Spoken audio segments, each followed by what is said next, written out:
Some viewers may find the following video disturbing. Viewer discretion is advised. Hey everyone, welcome to the series finale discussion for Role Player Adventures. Role Player Adventures. Yeah, we did it. Kill me. Kill me. Save me. Help me. Help me. So, we finished Role Player Adventures, and for a lot of series that I actually see start to finish, we do a preliminary thoughts after a few games in, just to kind of get at least a somewhat review out. And then, if we finish it, then it's like, okay, now let's talk about the whole story as a whole, how the campaign, felt, from start to finish. So this will have spoilers. So, don't, for some reason, if you are looking at this and you're like, man, I think I want to watch the final discussion before I watch this entire series. Yeah. Don't be dumb. Yeah. That, or just be prepared for spoilers. I guess you could, well, no, because then, I was going to say you could watch it if you wanted to know how our story went versus theirs, but you would have already played it before. Yeah, exactly. So, overall, I think this was pretty well done. Yeah, it's a cool game. Very fun. I had a good time. Pretty much every single adventure. Yeah. It never really got old. And I think it stayed its the perfect amount of time. Yeah. I think 10 adventures and the finale is solid. Well, and I feel like every time we did something, whether it was a combat or a skill check or even these things, we had to be creative with how we did it. Yeah. We weren't just doing the same exact strategies every single time. It was always kind of a mix and match. Right. Yeah. And overall, I'm actually very surprised because, so what did you think of the story? I think the story was fine. Yeah. It had some holes. Right. I don't know how Tarek came in at the very end. But we discussed that while we were playing. Mm-hmm. Otherwise, it's almost like they wanted to allude that there's more story going on. Because, even with the helm, it was that was related to one of the titles that Tarek gave us. And it's okay, but I just feel like this is one of those games that, it's a lot bigger than you can see in a playthrough. And maybe on a second playthrough, a lot of those holes will get filled because you get information that you don't get the first time. Right. You make different decisions. And, because we went entirely all in on Starlador. Oh, yeah. Dude. Starlador hated the king and the king's favor, and stayed pretty neutral, and we're neutral on the dragons. Yeah. We did things for him, did things against them. This is whatever benefited us. Yeah, pretty much. To try and stay in the alignment. Really kept that chaotic evil going. Pretty much, as much as we could. So the story, I actually thought it's very interesting from a board game perspective because they wrote it in such a way that, because Role Player itself was just, hey, make a character. Yeah. Make a character, fight some monsters, but that's it. And then they branched out to this, where it's hey, take those characters and put them into an actual narrative D&D light story. And I think that the story that they wrote here is a very, very good starting off point. Yeah. Kind of test the waters, and by testing the waters, they did a really good job with that, because the way that it wrote, it went in the direction that I didn't expect it to. Yeah. With the different planes, because I thought it was just the one rift that was opened, and it's oh no, here's a bunch. No, there's 6 of them. Yeah, and I think they did that in a very specific way, because now every expansion they can just tie to into this something one. else. Yeah, exactly. Oh, it's a different plane. It says at the end of the finale where it's save your characters.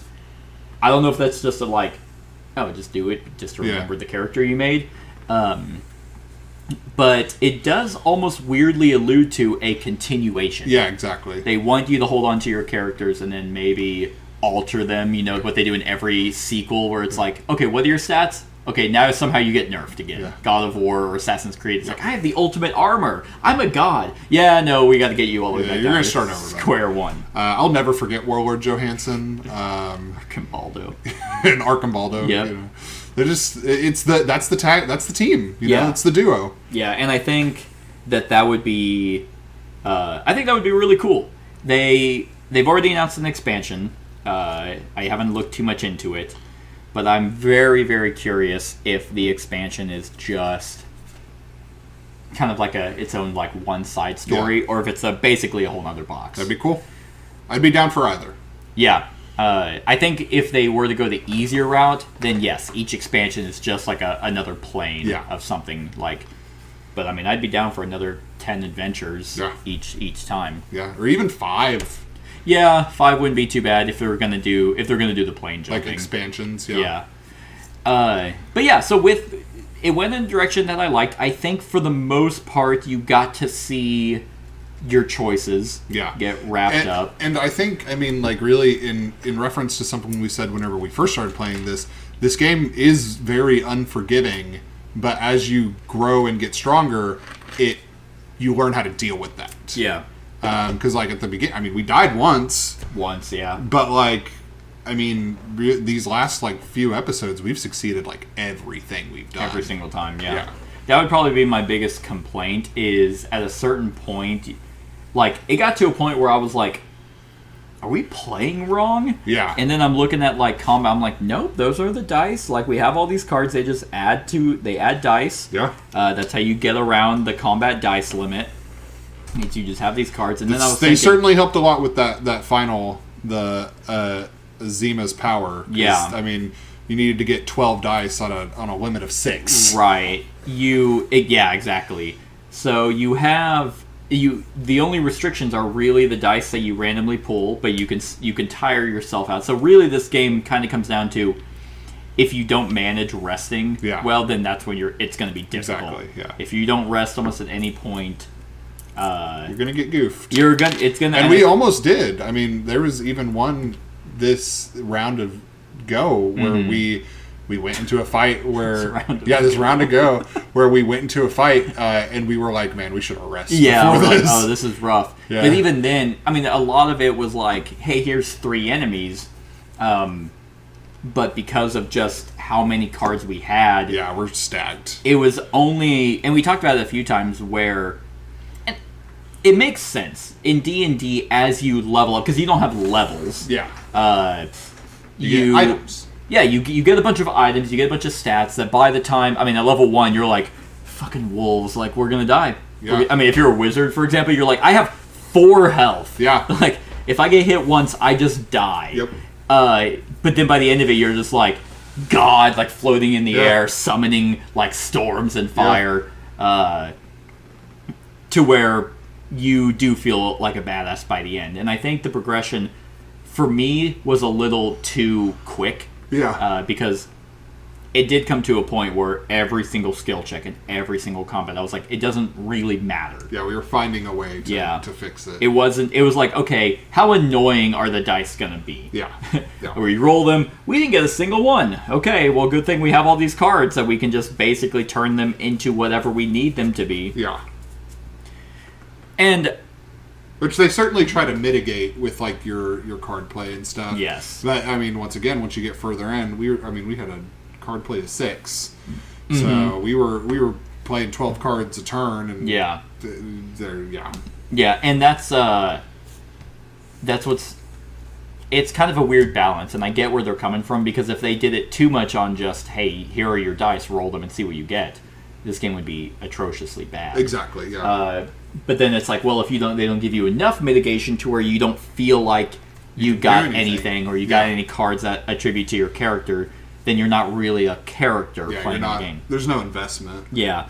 I think they do technically have a legendary mode, which let me just see if they have any alternate.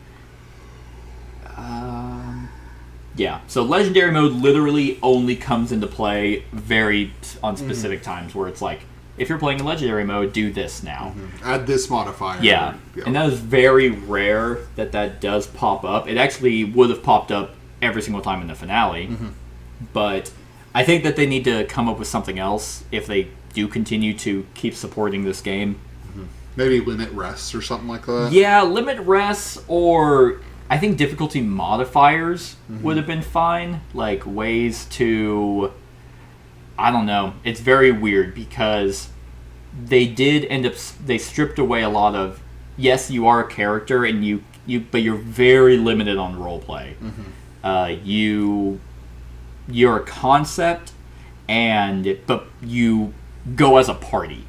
So it's like they had to try and do everything. This entire it's a party sheet So we share gold, we share XP, we share a play limit, all that. So it's like you don't get the only thing that's unique to you is your stats. Yeah, and your items. Which I feel like we did a good job of picking our items based on our characters. Right. Yeah, I tried basically whenever it came into like a weapon or a helmet Yeah. or something, I was like, here you go. I don't really care. Like, and then most of the time, if it was kind of neutral, we were like, oh, how many items? So 1, 2, 3. Yeah. Like kind of what we do in Risk of Rain. Where Yeah, it's like, exactly. okay, let's see who has the most. And then you play with people who are like, I won them all. It's like, well, we're not playing with you.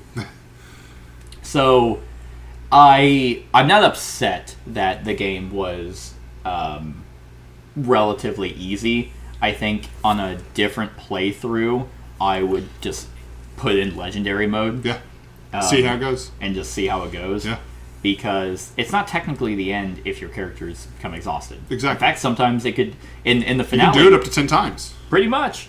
And also, it can change the story. Yeah. Like, we lost to those trolls in Adventure 2, and they came back. Yeah. And we were like, no, man. This time. Now we're going to get you. And I like that. I like the fact how it's not like, oh, you lost, do it again. Yeah. It's very story-driven. Yeah. What did you think? This one's very interesting because I think we did the first discussion around maybe Adventure 2 or 3. Yeah. I think it was 3. So after playing through 10 adventures, then the finale, what do you think about the party travel? Like, what do you think about the fact that you do everything together? I think I'm fine with that. Okay. Yeah, that doesn't hurt my feelings a ton. Just because I feel like some of these split ups could be kind of weird. Mm-hmm. Like if, say someone went here and someone else went there, a lot of those skill checks could get very difficult, or even like combats could be insane. That's true. So I'm fine with group travel. Yeah. Yeah, I think that's a good point. It was probably a smarter point on them because of that very reason. And then also you have stuff where, these aren't necessarily, they're not short, but they're also not too long. About probably hour 2 and a half. hours. Yeah, hour and a half, 2 hours on average. But it would become very annoying if I went all the way over here and it's just like, oh, I can't do this, or I need this item. Yeah. Hey, can you come all the way? And you have to do weird things to travel there. Yeah. It was probably smart on their end. Yeah, I think party travel's cool with me. Yeah. I vibe with it. I just thought of something.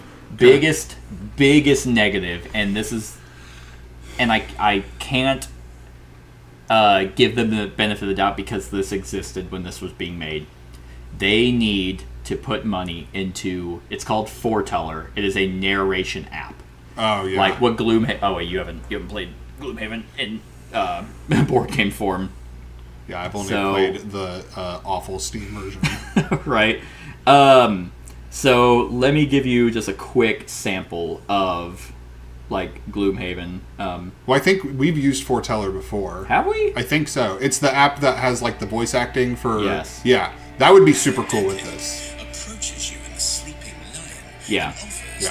So they need to, and like Madara has this. Gloomhaven, Jaws of the Lion, Gloomhaven has it. Their Bard Sung that I have upstairs has it. It's just fucking do it. Yeah. This I'm sorry, like reading Well, this is a game that can benefit that. so much. Like this backstory codex, the adventure books, the encounter book. It's a lot. Yeah.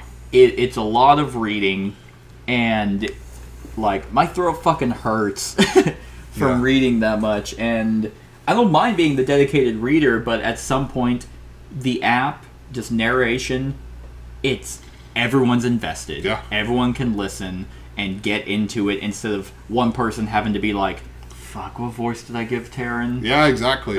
Well, yeah, even since we started the Familiar Tales, they have all of that narration in it, and it's great. Yeah. And they even have like background sounds, so whenever you're not in narration, you still have a noise. Yes, it's very atmospheric, and in which a game, is cool. Yeah, in a game like this, I think if they go, well, not if, since they're going on Kickstarter, I really hope to see a stretch goal for being like, hey, narration on Foreteller. That'd be cool. And because like, Sleeping Gods Yeah. is doing that for their expansion, and they're like, hey, we're doing it for the new expansion, and we're going to do it for the previous game. It's like, thank God, please, just Thunderworks fucking do that. Because that would be just so much fun. That is probably my biggest crime, is you have 10 adventures. Yeah.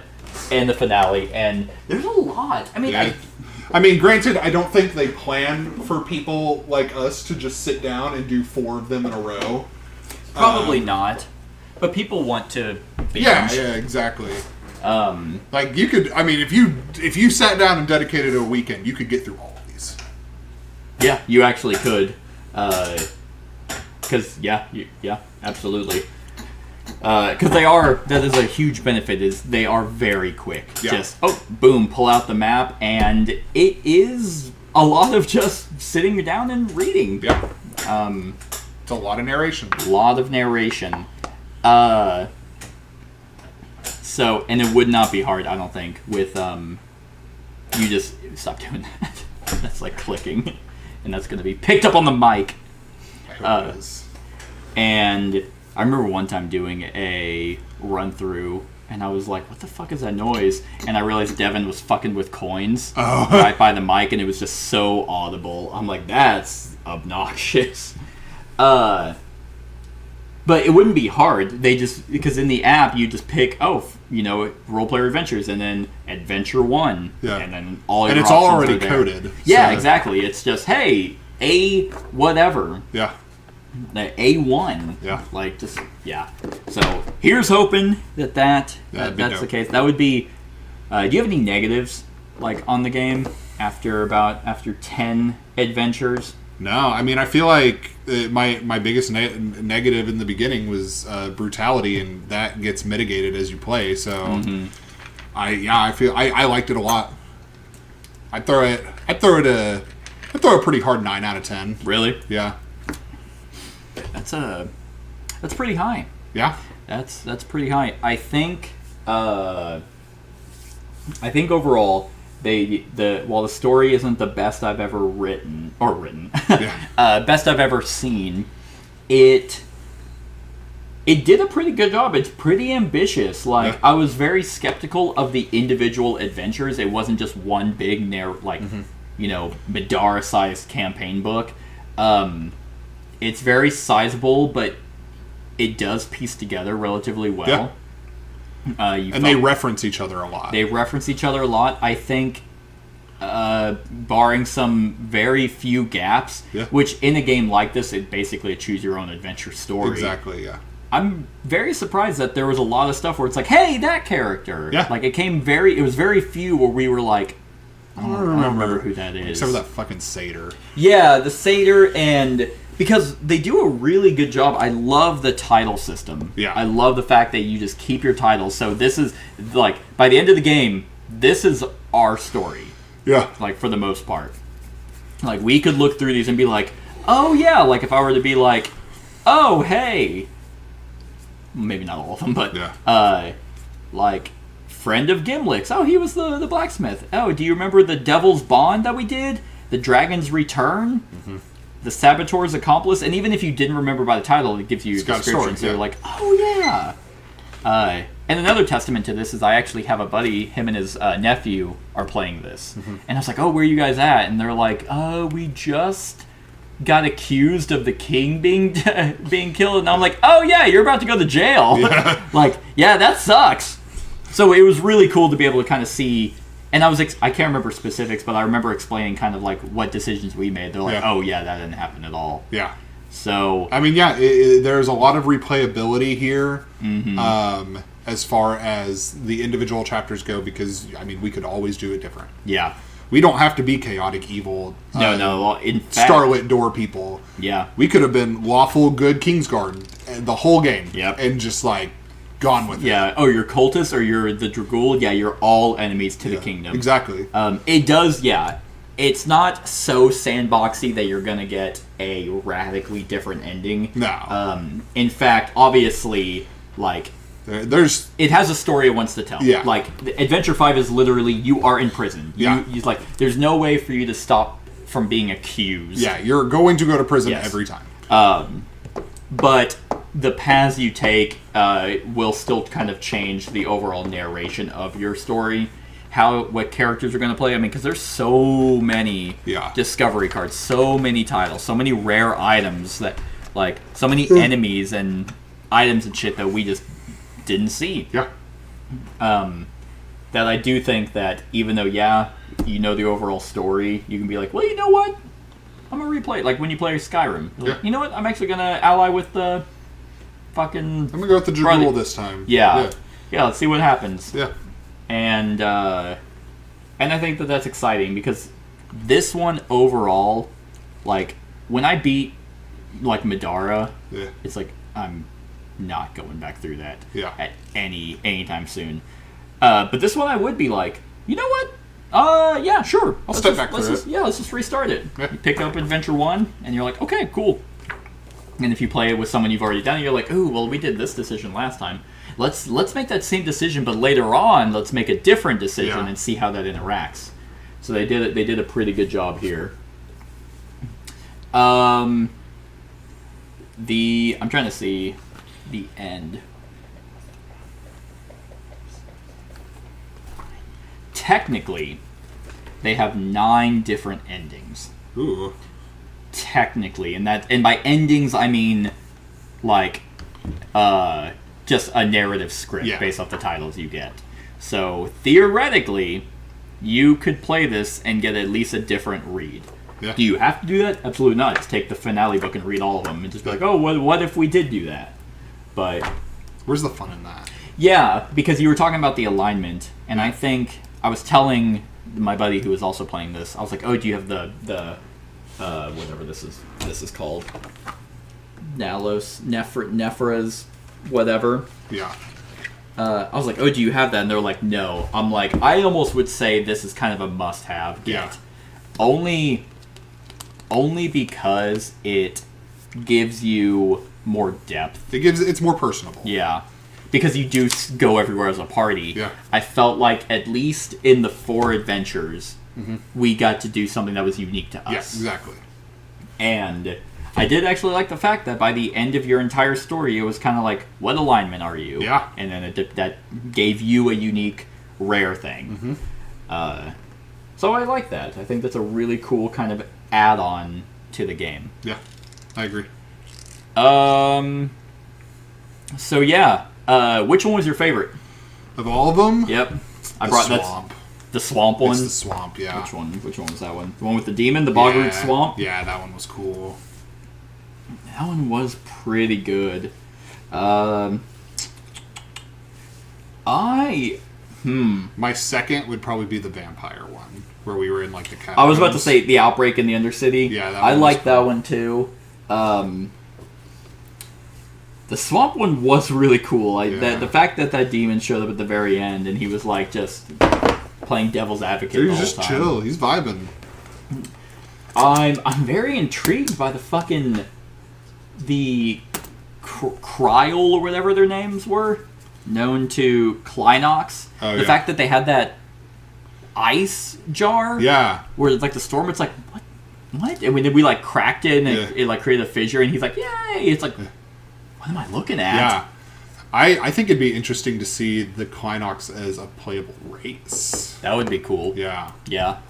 I mean, there really, at least to me, wasn't any weak ones. No, it was all cool. Like, I probably have to agree with you. I think the Bogroot Demon one was my favorite. The Ghost Eaters I thought were pretty cool with the soul sucking.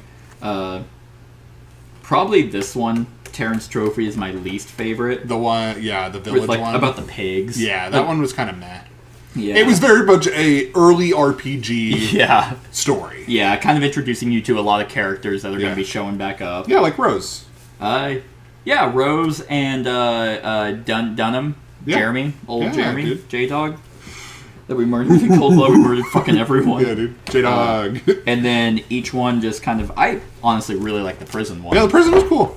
I think the prison's the one I'd be most interested in replaying. Yeah, that one definitely felt like, oh man, how are we getting out of here? Yeah. And there were times, like, and this kind of attributes to the good writing, when we were making decisions, I kind of felt bad. Yeah. Like, whenever it's like, the Dragul that helped us escape from the prison. And we were like, see ya. Dude, get the fuck away from us. Yeah. And he's like, oh.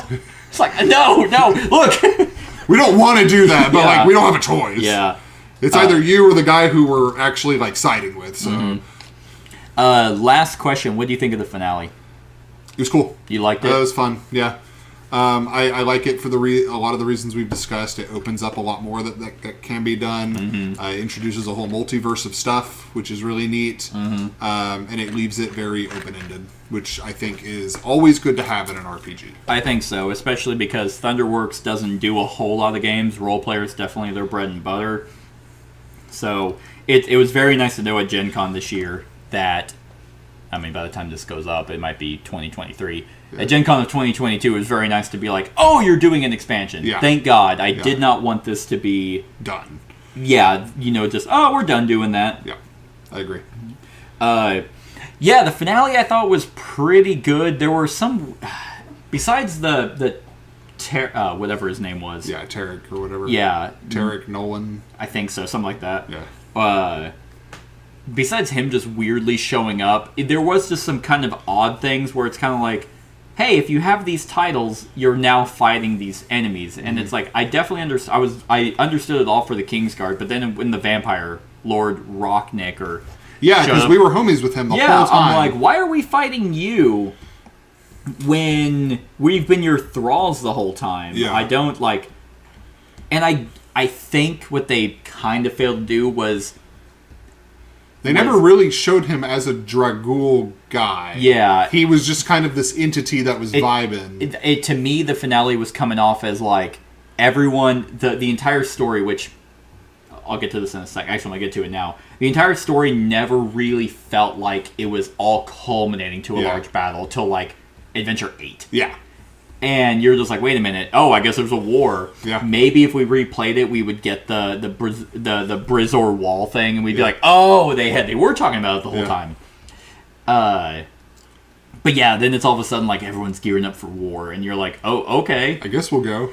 Yeah, I guess we're gonna show up and ally with the Starlit Door there, but so once we got past that, and we realized, oh, it's just an all-out fight. Yeah. That's why I think he was there. It's like he wasn't really our enemy, but he was because we were fighting for the Starlit Door, and this was a mad dash for everyone to just fight and try and get Azima's blessing. Yeah. So maybe on a replay, we would be like, oh man, yeah, the signs are all here. Yeah. But and we know to look out for them. Exactly. Yeah.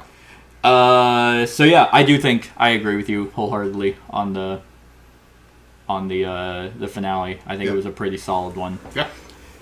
So I was trying to see if there was anything on the expansion. Oh yeah. For it, but I think on a scale of 1 to 10, you gave it a 9. Yeah, I'm throwing it a 9. 9 out of 10. Maybe an 8. I'm kind of feeling 8. I think this is a very solid 8. Yeah. If the thing is, if I move it down to an 8, it's because the voice acting could be greatly used. Yes. And then the random like potholes. Mm-hmm. But I don't know that I want to give it that one because they could be filled in a different playthrough. Yeah. So I think I'm going to throw an 8.5. 8.5. Yeah. Yeah. That's kind of where I'm at for an 8. Is the narration just kind of needs to be there, and I would like, just for me personally, I would like a little bit more individuality. Yeah. Like the fact that you only get that from an expansion. Yeah. That not everyone can go out and get. It's like. It's like I love that it's there and I have it, but at the same time, I also the challenge. Like, I would like, because every time we would pull out a skill or an enemy, it's like, oh, that looks rough, and then we'd roll and be like, never mind. Yeah, never mind. That was fucking easy. Yeah. So I would like actually some, and again, they could absolutely do that. Sleeping Gods is we're all kind of together doing this whole traveling together, but in the second one they're doing. They're individual characters and stuff like that. So test the waters, and then they're like, oh, now we can expand upon that and improve it. So very solid 8. If they make those very 2 minor changes, it could bump up to a 9. Maybe even a 10 if they improve on the writing a little bit. There were a couple random typos that were fun. Yeah, very weird typos. Overall, though, not as bad as I mean, whenever you have that much writing, exactly, one's bound to slip through the cracks. Yep, exactly. I think I would also like to see them in future iterations. Maybe get away from the adventure books. I think make it more, because like I said, each adventure did tie together, and it wasn't so disjointed where you're just like, wait, okay, why are we over here now? But I think actually what would have helped is a map. Oh, yeah. Just have a map of Ulos. Like a big map? Yeah, and just be like, oh, okay, so we were here, and now we're over here. Just to give you some sense of the world. Yeah. I think a little bit more... Cool. I know they have their own world, so maybe incorporate that into the game a little bit more. Yeah, that could be cool. So just get some more RPG mechanisms, I think, could be thrown in. But overall, this is a fantastic jumping off point. If anyone's like, hey, we need like a D&D, we don't want a DM like or anything like that, but we want something like, fantasy, I'd be like, just get this. Immediately it's get great. this. Yeah. But also get everything for role player, play that so you can make characters. Yeah, because that really adds like a whole level to it. It's like you really don't need to, but I mean, how fucking lame would it be if you picked this guy? I can't even... Rune Makutu. Yeah. And, I mean, your backstory is unhinged, or your ability is unhinged. I mean, you can, if you just don't want to go out and spend $200 to get all the other stuff. But it felt... And to be fair... You feel like you get your money's worth. They have, like, these are all pre-built characters. Yeah. So, that's a lot. Yeah. Like, that is a lot of characters. So... You don't have to, but I do feel like it does give you a little sense of like, oh, I built him. Yeah. I built Archimbaldo. I built Warlord Johansson. But then you do play role player kind of as a co-op. Yeah. Where it's like, okay, I'm really trying to make a thief. I'd like that jeweled dagger. I know it works to help you win the game, but I want it for my role player adventure. I want it for the next thing. Yeah. It's almost like going to role player... not planning to win. Exactly. Just go into it to build something. Unless you're exclusively playing role player. Right. Then go into it to win. Right. Yep. So, with all that being said, 8 out of 10 for me. 8.5 has so much potential. I'm very, very excited to see what they do with this. Yeah. Really hoping they support it for a long time. I think they got something really good here. It's a great game. So, yeah. You got anything else? All right. GG. So that's Role Player Adventures, everyone. Let us know what you think of the campaign in the comments below. Other than that, like, comment, share, and subscribe, and have a wonderful whatever time of day it is for you. Hey everyone, thank you for watching, and I really hope that you enjoyed the video. If you would like to see more of my content, go ahead and click that subscribe button and the bell to be notified whenever I upload any new content. If you feel like supporting the channel, you can go ahead and click that Patreon link to be taken to my Patreon, and any help is truly appreciated. Other than that, stick around for any other run-throughs or reviews or cool top 10s or whatever I feel like putting on. Other than that, like, comment, share, and subscribe, and have a wonderful whatever time of day it is for you.